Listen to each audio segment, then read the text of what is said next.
बिस्मिल्लाहिर्रहमानिर्रहीम। Students of पाक गरीजन education system, मैं हूँ असद हमजा। अस्सलामु अलैकुम। आज हम क्लास 9 का chapter number 4 lecture number 10 discuss करेंगे।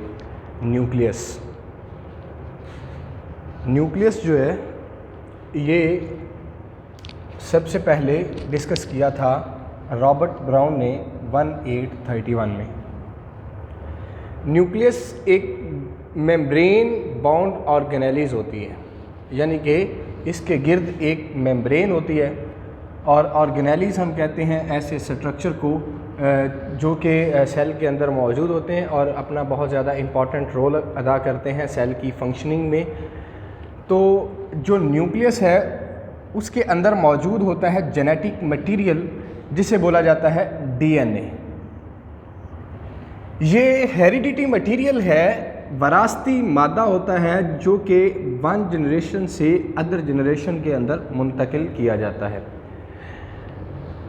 तो इसीलिए हम न्यूक्लियस के बारे में ये कहते हैं कि न्यूक्लियस जो है ये कमांड सेंटर होता है ऑफ अ यूकैरियोटिक सेल, यानी कि कमांड सेंटर है यूकैरियोटिक सेल का कि जितना भी काम कर रहा होता है सेल ग्रोथ का या सेल मल्टीप्लिकेशन का, तो वो न्यूक्लियस के ज़िम्मा होता है।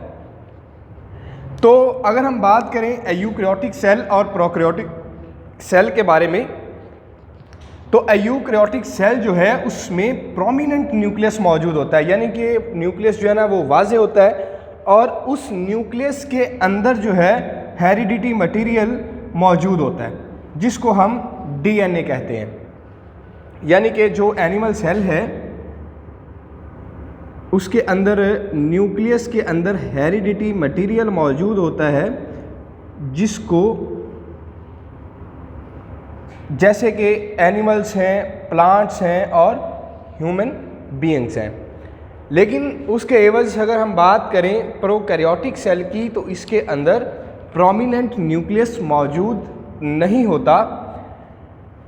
अगर प्रोमिनेंट न्यूक्लियस नहीं है तो इसका जो हेरिडिटी मटेरियल होता है वो फ्रीली फ्लोट कर रहा होता है, यानी कि तैर रहा होता है साइटोप्लाज्म के अंदर। यानी कि अगर हम ड्रा करते हैं कोई भी बैक्टीरियम, तो यहाँ पे इसका जो हेरिडिटी मटेरियल है ये साइटोप्लाज्म के अंदर ही फ्लोट कर रहा होता है। लेकिन अगर यहाँ पे बात करें तो इसका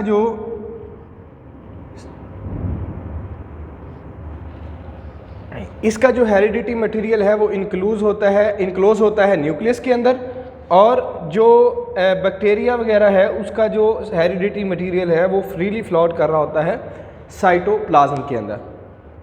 तो स्टूडेंट्स अब हम बात करते हैं जी लोकेशन की। तो एनिमल्स के अंदर जो न्यूक्लियस मौजूद है वो सेंटर में मौजूद होता है और प्लांट्स में जो न्यूक्लियस है वो साइड पे मौजूद होता है। उसकी साइड पे पुष्ट हो जाने की वजह ये होती है कि उसके अंदर लार्ज वैक्यूल बन जाता है। लार्ज वैक्यूल बन जाने की वजह से जो न्यूक्लियस है वो साइड पे चला जाता है। तो अब जो न्यूक्लियस है उसके डिफरेंट पार्ट्स होते हैं, डिफरेंट उसके हिस्से हैं जिनको हम फर्दर डिटेल से डिस्कस करेंगे। तो सबसे पहले है जी न्यूक्लियर इन्वेलप। मेरे पास ये एक एनिमल सेल है जिसकी ये बाहर वाली लेयर को हम कहते हैं जी प्लाज्मा मेम्ब्रेन, और ये जो है इसको हम कहते हैं न्यूक्लियस। और न्यूक्लियस की जो बैरूनी वॉल होती है उसे न्यूक्लियर मेम्ब्रेन या न्यूक्लियर इन्वेलप बोला जाता है। न्यूक्लियर इन्वेलप जो है इसका फंक्शन ये है कि ये सेपरेट करता है साइटोप्लाज्म को न्यूक्लियोप्लाज्म से। अब इस बात का मतलब ये है कि जो सेल है उसके अंदर फ्लूइड मौजूद होता है जो ऑलरेडी हमने पिछले लेक्चर में डिस्कस किया था, जिसको बोला जाता है साइटोप्लाज्म। तो ये साइटोप्लाज्म से सेपरेट करता है न्यूक्लियोप्लाज्म में। जो न्यूक्लियस के अंदर ग्रैनुलर फ्लूइड मौजूद होता है जिसे बोला जाता है न्यूक्लियोप्लाज्म।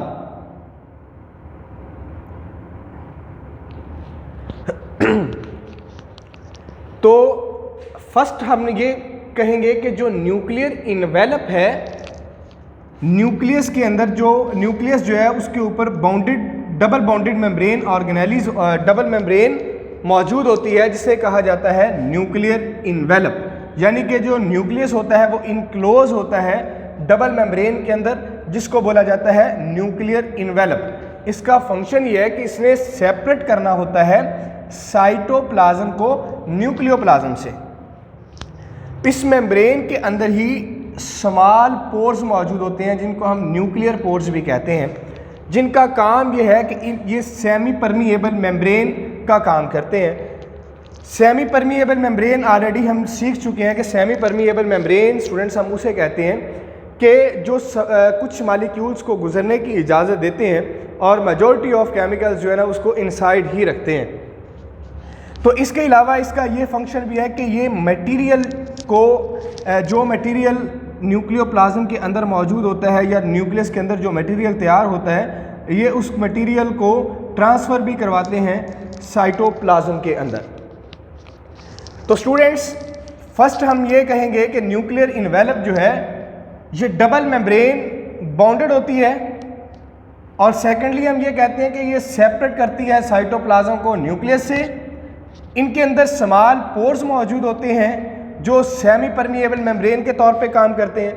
और नेक्स्ट हमने ये सीखा कि इनके अंदर से एक्सचेंज मटेरियल का तबादला होता है, एक्सचेंज ऑफ मटेरियल, यानी कि मटेरियल का तबादला होता है। नेक्स्ट हम सीख लेते हैं न्यूक्लियोप्लाज्म क्या होता है। तो स्टूडेंट्स न्यूक्लियस के अंदर भी ग्रैनुलर फ्लूइड होता है जिसे कहा जाता है न्यूक्लियोप्लाज्म, जो आमतौर पे बना हुआ होता है। इसकी कंपोजिशन की बात करें तो वाटर, साल्ट्स और एंजाइम से बना हुआ होता है। एंजाइम्स केमिकल रिएक्शंस को तेज करवाते हैं। तो न्यूक्लियोप्लाज्म ये हमारे पास न्यूक्लियस है। तो न्यूक्लियस के अंदर ये वाला जो हिस्सा है जो हमें नज़र आ रहा है, तो इसको हम कहते हैं न्यूक्लियोप्लाज्म। न्यूक्लियोप्लाज्म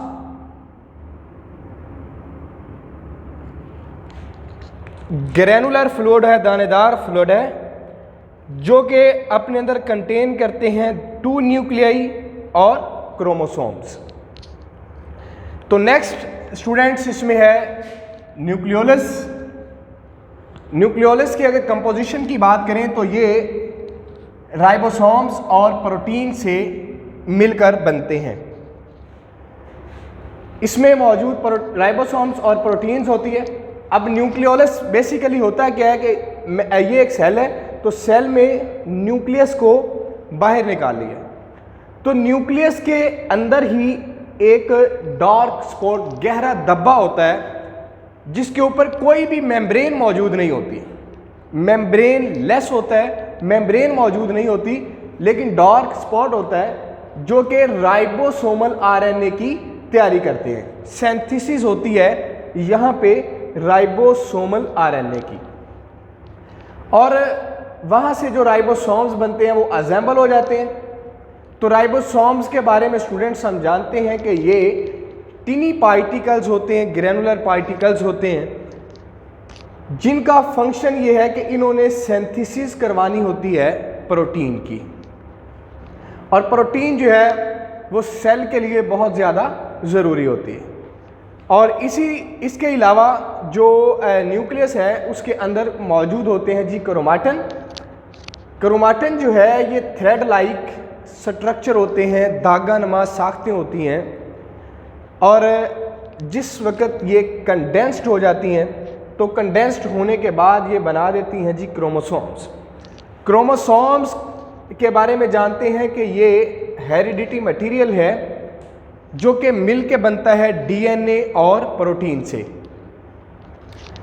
हेरिडिटी मटेरियल जो कि मिल के बना हुआ है डीएनए और प्रोटीन के साथ। क्रोमोसोम्स कैसे बने कि ये क्रोमाटिन जो है, जिसे हम कहते हैं कि ये थ्रेड लाइक स्ट्रक्चर है, ये कंडेंस्ड होता है। कंडेंस्ड होने के बाद क्रोमोसोम्स बनते हैं, और क्रोमोसोम्स जो हैं वो उस वक्त अपीयर होते हैं, उस वक्त जाहिर होते हैं जिस वक्त सेल डिवीजन हो रही होती है। सेल डिवीजन का मतलब ये है कि जिस वक्त सेल अपने आप को डिवाइड करते हैं।